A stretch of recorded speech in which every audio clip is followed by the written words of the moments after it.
All right, hey guys, we have wrapped up our series on the Real Riders stories. Now, if you guys missed any of those, I would encourage you to go back and watch them, as a lot of those are good for listening to while you're doing homework or out riding or whatever. But now we're moving into a new series on spiritual disciplines. Now, what are spiritual disciplines? Well, discipline, as defined by Google, is the practice of training people to obey rules or a code of behavior using punishment to correct disobedience. But that's not the discipline we're talking about. That's the discipline of when your parents want to give you a punishment for doing something wrong and try to teach you to do the right thing. The Bible defines discipline this way: the practice of training oneself to follow the teachings of another. In doing this, you become a disciple. So when we talk about the disciples of the Bible, what we are talking about is individuals who see a teacher and mirror what the teacher does to the point where they can do it just as well. And these were Jesus' disciples. They were so much like Jesus that they were called little Jesuses or disciples. And so when I was learning how to skate, I first tried to watch people to see if I could learn how to do it. I would see kick flips and drop ins and board slides and grinds and all these complicated tricks, and I could never figure out how to do it.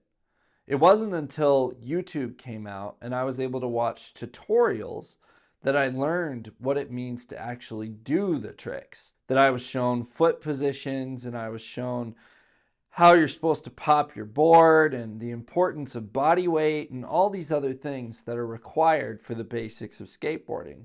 I just tried to learn it through watching, and that just didn't work. It wasn't until somebody explained it to me that I was able to copy it. Well, it's the same with faith. We think once we've prayed to receive Christ, or we've gone through confirmation, or we've been baptized, or we've memorized scripture, or whichever, that everything's just going to come easy to us. But that's not the case. We need to have spiritual discipline in order to know how to handle the things that God has for us.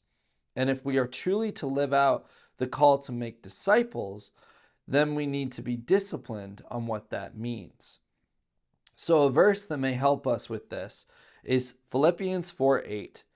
Finally, brothers, whatever is true, whatever is noble, whatever is right, whatever is pure, whatever is lovely, whatever is admirable, if anything is excellent or praiseworthy, dwell on such things. So, what does that mean? Well, it means there are things in life that are going to try to sway you one way, and there are the things of Christ which are going to sway you another. These are the things talked about in Philippians 4:8. The pure, the lovely, the admirable, the noble, all these things. And we're going to go through a list of what these disciplines are and how you can practice them. And as we go through this, I want to challenge you guys to step up and be brave. Learn what it means to be spiritually disciplined, and then go out and practice these disciplines. Now, that doesn't mean you need to get it on the first try. That's the same in skating, right? We try a kickflip. That doesn't mean we give up doing a kickflip. We do it until we land it. Well, it's the same with disciplines. There are disciplines that I'm still practicing and learning how to do that I haven't nailed after being a believer for so long, but I keep working at them, and you guys should too. We'll see you guys next week.